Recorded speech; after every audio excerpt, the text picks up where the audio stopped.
brought to you by our friends of the British Council.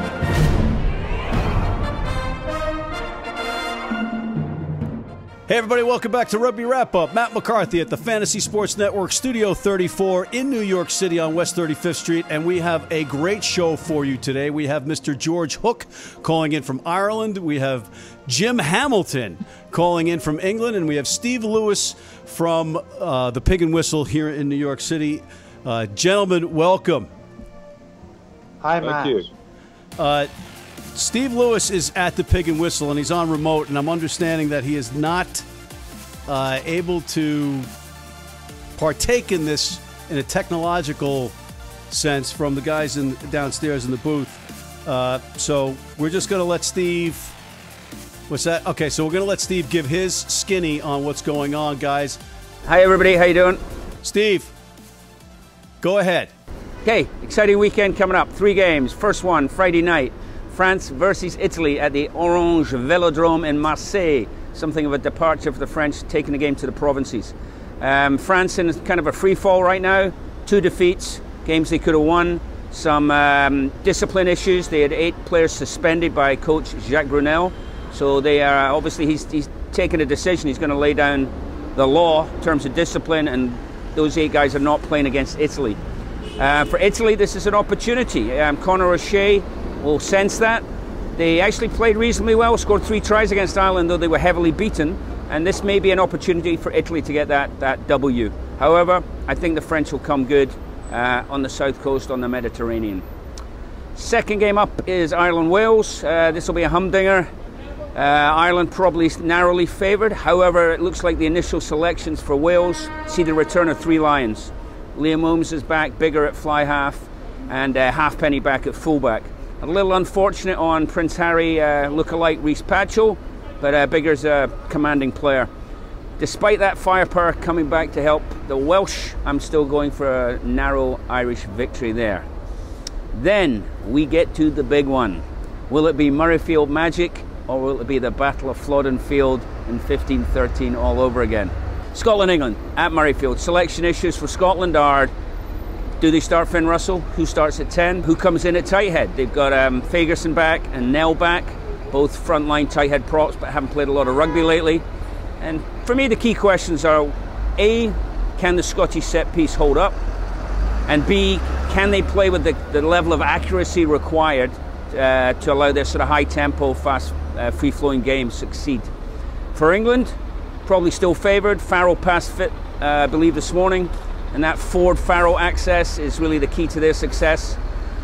In terms of predictions, probably going to go with a narrow England win, much though that pains me. Steve, George and I said that Laidlaw should have been playing. You called it an inspired move to take him off the bench. But how is that an inspired move if the guy should have been starting from the get-go?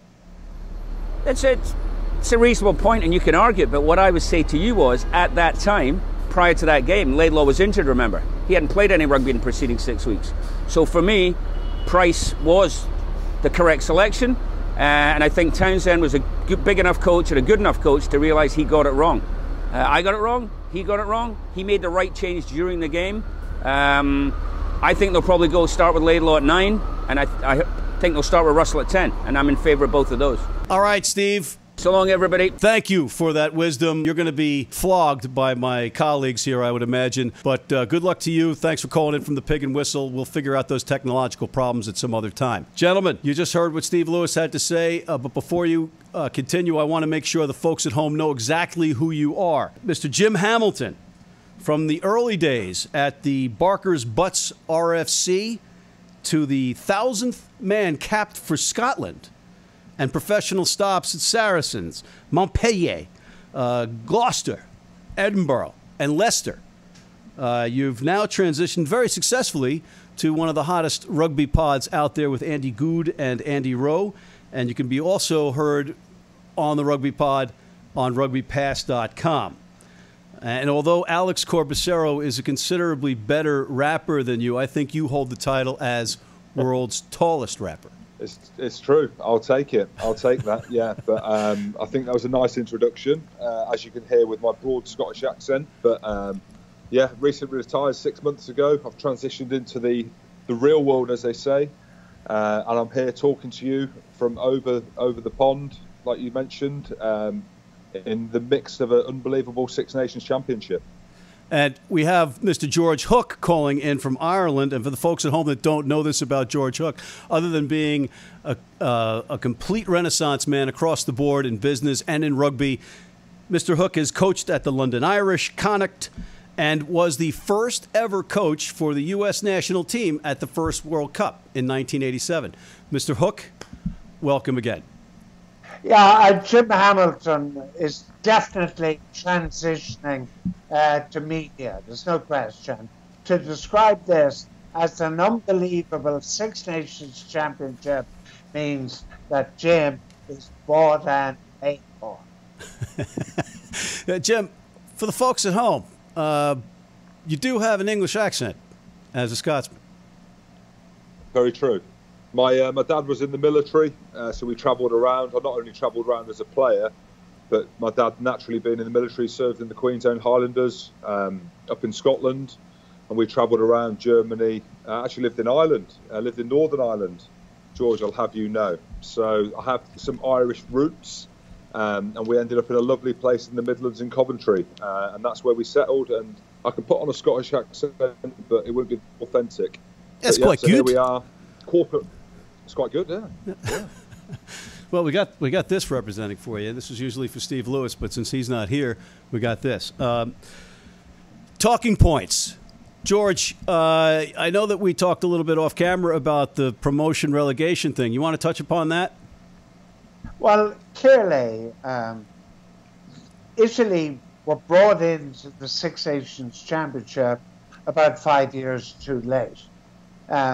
And they have never made any impact whatsoever.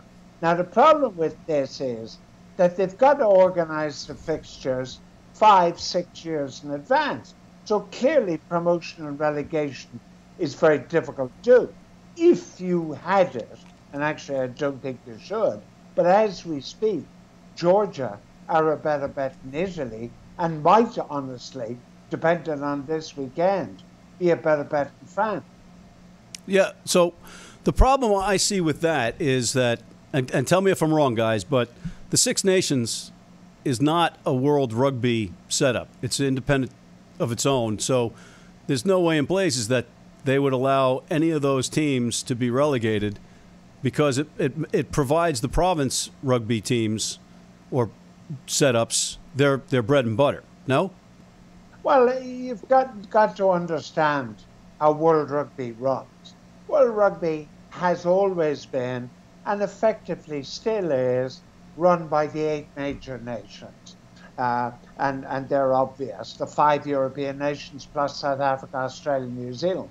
And they meet over port and sherry and roast beef in a club in London, and they sit down and they say, how can we create rugby that suits us? Not the other 125 nations, us.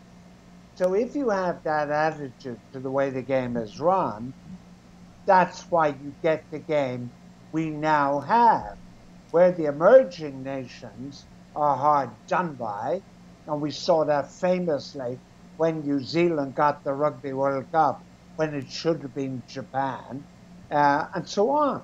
And there's going to be no change, because the people who make the change are hardly likely to be turkeys for Thanksgiving.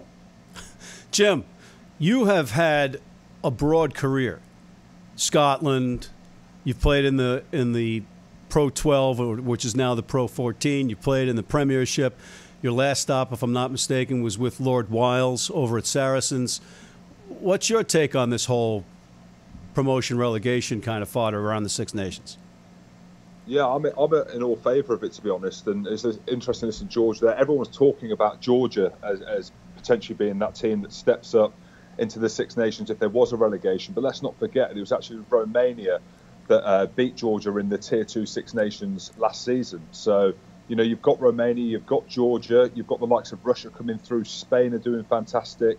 And for me, we're at the stage now in professionalism in rugby where these emerging nations, these Tier 2 nations, these under privileged nations, if you want to talk about it like that in terms of finances, need to start being rewarded. You know, you're seeing around the world that a lot of these Georgian players are now playing in France. They're making their living there. They're optimum professionals. You know, you look at Fiji, you look at Samoa and Tonga. The backbone of most teams usually have a South Sea Islander, yet these tier 2 nations aren't being rewarded in the way that they should be. And, you know, George mentioned that, you know, is it greed at the top end of the sport? Potentially. Is it old-fashioned? In my opinion, definitely. And I think that something needs to change. Yes, Italy have been the whipping boys since the Six Nations began, but there's got to be an evolution of rugby. And, you know, we saw that in the Championship. We saw Argentina get looped into that.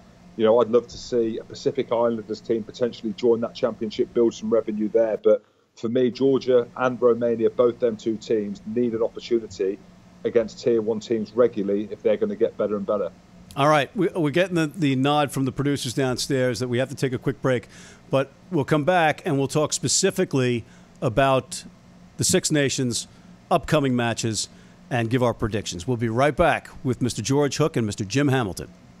If you're in New York City and want to watch some great rugby, have some great food, and some great times, go to the world's best rugby pub, the Pig and Whistle on West 36th Street. Hey everybody, Matt McCarthy back at Rugby Wrap-Up at the Fantasy Sports Network Studio 34 with Mr. Jim Hamilton and the legendary George Hook on the line. George, what are some specific things that you're looking at this week for the Six Nations? Well, I think there are just two stories, Wales and France. I think Wales will beat Ireland in Dublin, which is going to hugely dent the Irish nation's optimism for a Grand Slam and a championship. Ireland midfield decimated with the loss of first choice Ringrose and Henshaw. We were defensively poor against Italy, and Wales have big guns back with bigger and also Halfpenny at full back, who I think cost them against England. The other story, and it is the biggest story, I believe, in world rugby, is France. France could lose in Paris to Italy, but more importantly, the manner in which they lose. If France implode, it will be their greatest crisis since they were dismissed from the Six Nations in the 1930s. They have an investigation into their president. They've got 8 players who were on a sexual escapade in Scotland last week and are not in the squad. That puts Coach Brunel under enormous pressure. The match to watch this weekend, I believe, is the smallest match, France-Italy, but has the biggest implication for world rugby. England will beat Scotland comfortably, and Wales will beat Ireland. So Friday Night Lights, or for the Garibaldi Trophy, Giuseppe Garibaldi Trophy, is the one that you have your eye on. Yeah, I just think that Italy are getting better. People will find that difficult when they conceded 59 points against Ireland. They've got one of the best full-backs in the championship. They've got one of the best wings in the championship. They've got one of the best lock forwards in the championship. They've got one of the best coaching teams in the championship. But they are poor financially and in player backup. So they start from a position that is very difficult for them to do well. I tell you, you have no idea how important this weekend is to France and Italy. You've got to be a European to understand what this means. Jim, before we let you offer your points on this one, I wanted to ask you, as a player, when you see the massive releasing of talent because of the incident on the part of the French coach, how would you react as a player? How are the players in the clubhouse reacting to the disciplinary actions? Well, clearly something's happened, hasn't it? We saw that it came out. A lot of the players got taken off the plane after losing to Scotland at the weekend. And, you know, it's large backbone of that team. Temi Toma, the winger, the informed winger of the Championship, potentially scoring every time he gets the ball. He's one of the players that's been suspended. Louis Picamol's been dropped as well. Apparently that isn't to do with allegations, that's to do because he's not playing well enough, which is true. But look, George mentioned it there. Something's not right in that French squad, not just on the pitch, off the pitch, at the top 14, whatever's going on there. So they've got serious issues there. And again, George mentioned it. If they lose to Italy, the game's actually in Marseille this week against a motivated Italy team with a lot of the players that play in France, Parise being the captain that the helmet stand from, say, in Paris, then they've got big, big issues. And, obviously everyone's going to have one eye on that game, and probably the rugby purists will do, definitely, because if France do lose, I'm in agreement with George. They're in a serious hole. What's the other big thing for you as far as this weekend is coming up? Well, again, let's just touch on the Ireland-Wales game. I'm not too sure if I think Ireland will lose, but I don't think Ireland has been tested yet. Wales are primed for this game now, having played against England, had a tough game. They're just getting better and better. They surprise everyone year on year. People write them off. Gatland and that team come through. They've got their players fit now. They've got Dan Biggar at 10, who's back, who's key for them. And the big one for me is Liam Williams, the British Lions winger/fullback, informed player in the Premiership. He's been out injured. He had a fantastic game for Saracens against Sale. But for me, naturally, I'm going to look at the Scotland-England game because it's the Calcutta Cup. It's the oldest cup in the rugby book. And for me, I don't think England have been playing that well. Scotland definitely haven't been playing well, and Scotland are due a big performance. And you beat France, who are a poor team. They beat France and they got smashed by Wales, so they're due a big performance. And anyone who understands rugby or understands the old rivalry between Scotland and England will know that these Scotland players, emotionally, physically, the lead up to this week will be at their very best. They have to be to beat, England, who are arguably the second best team in the world.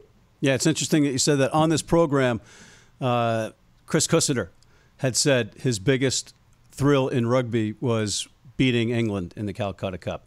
But, guys, we have to skip to predictions because literally we're out of time. And I want to read to you our compadres that aren't here today. And I want to send our wishes out to Peter Jackson, who is not feeling well right now, but we hope he has a speedy recovery. And with that, I want to give Peter's predictions. He says France to beat Italy, Scotland to run England close, and Ireland to edge past Wales.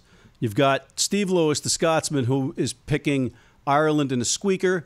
He's picking against his Scots and picking England, and he is picking France over Italy. And then we've got Martin Pengelly of The Guardian. He says Ireland will take Wales out 25-15 or so. No great adventure from the Irish, but a try or two from the likes of O'Brien close in. So he's getting specific in his predictions. Wales to continue to not to be as good as everyone say they are. And France will beat Italy, but as it's Marseille on Friday, like you said, Jim, it will barely make a sound, which is something that George disagrees with. Or should make it. It should make a sound. It'll be 32-12 or thereabouts, and quite low rent. And Scotland, 18-12 over England, an old-fashioned Stramish. He says check the Scottish slang, and his chum, the Scottish editor director, he's wrong about the editor. He's Welsh. Anyway, so that's what they said. George, what are your predictions for the weekend? Well, just very simply, England to win comfortably, Wales to win by a bigger margin than people expect, and Marseille, thanks Jim for reminding me, in Marseille, Friday night, the world is going to shake and turn on its axis as Italy beat France and France descend into disaster. Jim?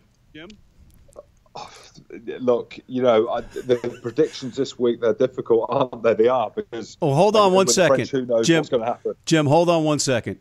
Big question. Are you English or Scottish this weekend? I'm Scottish. I'm backing my friends. I'm backing the boys. And I think that this is the game that's going to define Scotland for the next couple of years leading up to the World Cup. And I think they'll beat England. It's going to be tough. No one ever smashes England. It's going to be a close run game. There'll be 2, 3, 4 points in it. But I think Scotland are going to win that. And what about the other two matches? I think Ireland will beat Wales. I think they have to. Wales are a fantastic team. They've come through. But Ireland in Dublin, Not many teams go there and win. So definitely, and I'm going to go for France to beat Italy, but they're going to run them close. And again, I will be shocked if Italy beat them. It'd be interesting to see what the fallout is of that. All right, I'm going with Ireland. And I'm going with my heart, not my head here. I got to go with Scotland. I gotta. And I'm going to go. I could be 0 for 3 this weekend because I'm going to pick Italy as well, which is just insane. But on that note, gentlemen, I want to thank you guys for coming on and raising the bar here even further. Mr. George Hook, Mr. Jim Hamilton, and Mr. Steve Lewis. On behalf of you guys, Matt McCarthy for Rugby Wrap Up in New York at Studio 34, signing off.